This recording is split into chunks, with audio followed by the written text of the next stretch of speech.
अगर मैं शिक्षा मंत्री बन गया, जो कि मैं नहीं बनूंगा, मैं जानता हूं, क्योंकि लोग क्लिप काट के चलाएंगे कि देखो बनना चाह रहा है। भारत दैट इज इंडिया मेरी पहली पसंद होगी। मुझे इंडिया से दिक्कत नहीं है, पर भारत मेरी पहली मोहब्बत है। नमस्ते सर, मेरा नाम अदिति सिंह है और मैं हिंदी ऑनर्स की छात्रा हूँ। मेरा सवाल आपसे ये है कि अगर आपको भारत का एजुकेशन मिनिस्टर बनने का अवसर मिले तो आप हिंदी को लेकर कौन से नए बदलाव करना चाहेंगे या कौन सी नई पॉलिसीज़ को इंट्रोड्यूस करना चाहेंगे? पहली बात तो ऐसा होगा नहीं, है ना, कोई मुझे क्यों बनाएगा।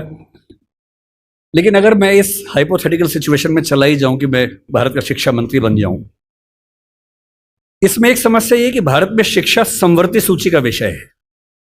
समवर्ती सूची का मतलब है कि केंद्र सरकार के पास शक्तियां सीमित हैं, राज्यों की अपनी शक्तियां हैं।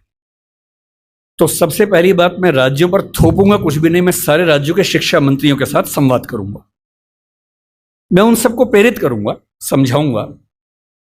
मैं उनसे कहूंगा कि तमिलनाडु में मेडिकल साइंस तमिल में होनी चाहिए, कर्नाटक में कन्नड़ में होनी चाहिए, हिंदी क्षेत्र में हिंदी में होनी चाहिए, हिंदी में नहीं इंग्लिश में होनी चाहिए, ऐसी कन्नड़ प्लस इंग्लिश में होनी चाहिए, तकनीकी शब्द अंग्रेजी में रहें। और वो शिक्षा सिर्फ मेडिकल साइंस क्यों, इंजीनियरिंग भी, लॉ में भी, जुडिशरी में भी। मैं ये भी चाहूंगा कि भारत के हर एग्जाम में, केंद्र के हर एग्जाम में अंग्रेजी और हिंदी का समान महत्व होना चाहिए। और राज्य स्तरीय हर परीक्षा में उस राज्य की राजभाषाओं का सम्मान होना चाहिए। महाराष्ट्र पीसीएस में मराठी की भूमिका अंग्रेजी से कई गुना ज्यादा होनी ही चाहिए, क्योंकि वहां के एसडीएम को, डीएसपी को मराठी लोगों से बातचीत करनी है। और यदि किसी राज्य में 2-3 राजभाषाएं हैं तो वहां की परीक्षा में उन दोनों तीनों राजभाषाओं की परीक्षा होनी चाहिए, ताकि वो व्यक्ति सेवाओं में आए जो उन भाषाओं को बोल सकता है। कुछ ऐसे प्रयास। और तीसरी बात, अभी हमें शिक्षा पर बजट हम बहुत कंजूसी से खर्च करते हैं। हमारा ज्यादा बजट सेना पे खर्च होता है और चीजों पे होता है। मजबूरी वो भी है, सेना को हम नहीं छोड़ सकते, क्योंकि सुरक्षित होंगे तो पढ़ेंगे, अगर युद्ध हो गया किताब फेंके तो मारेंगे नहीं, तो हमें ये हथियार चाहिए ही चाहिए, युद्ध तो करना ही पड़ सकता है। पर मैं चाहूंगा कि शिक्षा पर हमारा खर्च बढ़े। एक ऐसी, भाई हिंदी में समस्या क्या होती है, और ये हिंदी के साथ बाकी भारतीय भाषाओं में, आपको हर विषय में अच्छे अध्यापक ही नहीं मिलते हैं। अच्छे अध्यापक क्यों नहीं मिलते हैं? क्योंकि अच्छे कॉलेज ही नहीं है। अच्छे कॉलेज क्यों नहीं है? क्योंकि अच्छे शिक्षक पहले बने ही नहीं थे। अच्छे शिक्षक क्यों नहीं बने थे? क्योंकि उनको पता था कि नौकरी मिलेगी नहीं। अगर नौकरी इंग्लिश में ही मिलेगी तो लोग इंग्लिश मीडियम में ही पढ़ेंगे। इस बच्ची ने अभी भी कहा कि मैं अंग्रेजी माध्यम में, मुझे हिंदी ज्यादा समझ में आती है। पर ये अंग्रेजी माध्यम में क्यों है? क्योंकि नौकरी का संकट है, एक मजबूरी है कि नौकरी इंग्लिश में मिलेगी। अगर भारत सरकार ठान ले और राज्यों की सरकारें ठान लें, अपनी अपनी भाषाओं में पढ़ाई लिखाई की संस्कृति को ठीक से विकसित करें। रामविलास शर्मा जी ने कहा था कि हर जिले में एक विश्वविद्यालय होना चाहिए अपनी भाषा में।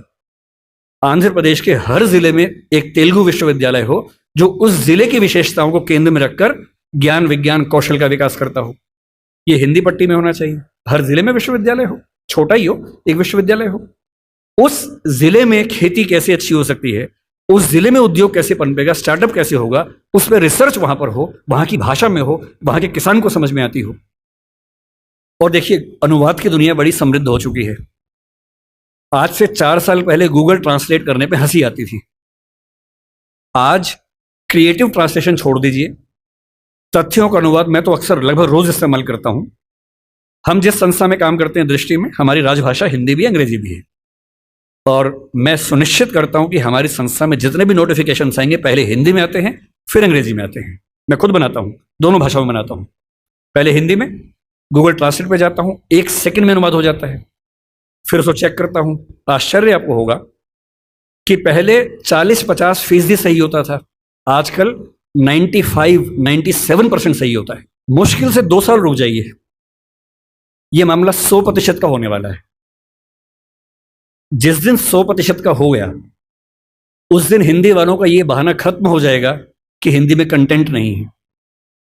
आपको अंग्रेजी का जो अखबार पढ़ना है, आज से 2 साल बाद पता क्या होगा?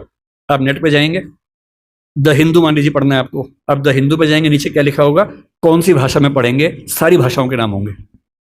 यहां तक कि स्पेनिश और फ्रेंच भी लिखा होगा। आप हिंदी क्लिक करेंगे, पूरा अखबार हिंदी में आएगा आपके सामने। फिर क्या बहाना बचता है? दुनिया की जो भी किताब पढ़नी है, एक टैबलेट आपके पास होगा या बुक रीडर होगा, दुनिया की जो किताब पढ़नी हो अपनी भाषा में आप पढ़ेंगे और अनुवाद की समस्या रत्ती भर नहीं होगी। मुश्किल से 5 से 10 साल के बाद ऐसी डिवाइसेस आ जाएंगी, ईयरफोन लगा होगा आपके कान में। आप जैसे मैं भी जब विदेश में जाता हूं, जहां अंग्रेजी चलती है वहां दिक्कत नहीं आती। अब जैसे मान लीजिए मैं ऑशविट्स, एक आपने सुना होगा जहां नाजी अत्याचार हुए थे, मैं 2 दिन पहले पोलैंड में वहीं गया हुआ था। वहां हर चीज पोलिश भाषा में लिखी हुई थी, कहीं कहीं अंग्रेजी थी। अब समझ में नहीं आ रहा कैसे पढ़ूं। गूगल ट्रांसलेट पे जाके कैमरा ऑन करना है, लैंग्वेज में आपने कर दिया पॉलिश टू इंग्लिश। आप कैमरा जहां जहां ले जा रहे हैं पॉलिश इंग्लिश में कन्वर्ट होकर दिख रही है आपको, कोई समस्या ही नहीं है।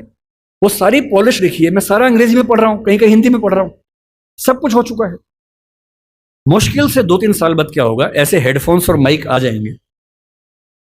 आप अपने कंप्यूटर से या फोन से कनेक्टेड हैं, एक पॉलिश व्यक्ति या मान लीजिए डच व्यक्ति आपसे बात कर रहा है, नीदरलैंड्स का, उसको केवल डच आती है, मुझे केवल हिंदी आती है। मैंने अपने फोन में डच से हिंदी सेट कर दिया, उसने अपने फोन में हिंदी से डच सेट कर दिया। वो डच बोल रहा है, मेरे हेडफोन में जो माइक है वो उसको सुन रहा है, कंप्यूटर कनेक्टेड है, फोन कनेक्टेड है, मेरा फोन तुरंत उसको हिंदी में कन्वर्ट करके मुझे हिंदी में सुना रहा है। मैं हिंदी बोल रहा हूं, उसे डच में सुन रहा है। और ये मैक्सिमम अगले 5 साल का मामला है। 5 साल बाद बेबीलोन की मीनार बन जाएगी। 5 साल बाद आप दुनिया की किसी भी भाषा के साहित्य को, साहित्य में थोड़ी दिक्कत आ सकती है, ज्ञान विज्ञान की बात कर लेते हैं, किसी भी भाषा के ज्ञान विज्ञान को आसानी से पढ़ सकेंगे। अगर मैं शिक्षा मंत्री बन गया, जो कि मैं नहीं बनूंगा, मैं जानता हूं, क्योंकि लोग क्लिप काट के चलाएंगे कि देखो बनना चाह रहा है ना। अगर ऐसा कभी हुआ तो मैं सुनिश्चित करूंगा भारत के हर विश्वविद्यालय में हर ज्ञान की चीज हर भाषा में उपलब्ध हो। और 20-25 साल लगेंगे। जिस दिन हिंदी, मराठी, तमिल बच्चों को समझ में आ गया कि उनकी भाषाओं में भविष्य है, वो अपनी भाषाओं में पढ़ के आग लगा देंगे। ऐसी ऐसी रिसर्च करेंगे, अभी हम कल्पना नहीं कर सकते हैं। और जिस दिन सारी भाषाओं में आत्मसम्मान का भाव आ गया, रिसर्च होने लगी, पढ़ाई होने लगी, उसके बाद आप देखिए फिर क्या होता है। क्यों आपको उच्च अध्ययन के लिए केवल जेएनयू या अशोका समझ में आता है, जहां अंग्रेजी में ही चीजें मिल पाती हैं? क्यों ऐसा नहीं होता कि कुछ ऐसे विश्वविद्यालय हो जहां हिंदी में इतने स्तर के ज्ञान की बातें होती हों जो दुनिया के बेस्ट यूनिवर्सिटीज के लेवल की बातें हैं? क्यों हार्वर्ड जैसा स्ट्रक्चर हिंदी में नहीं बन सकता, येल नहीं बन सकता? एकदम बन सकता है। लेकिन सरकार को 20-25 साल ताकत लगानी होगी, एक विजन रखना होगा। और जो तकनीकें हमारे जमाने में आ चुकी हैं, उन तकनीकों के होते हुए ये बिल्कुल मुश्किल काम नहीं है, एकदम आसान काम है। बस एक विजन हो, दृढ़ इच्छा शक्ति हो, और 20-25 साल का समय, एक पीढ़ी गुजरने का समय। आप ऐसे चेंजेस 2 दिन में नहीं कर सकते, एक पीढ़ी लगती है, और हर पीढ़ी के साथ वो चेंजेस आपको नजर आते हैं। मैं ये करूंगा।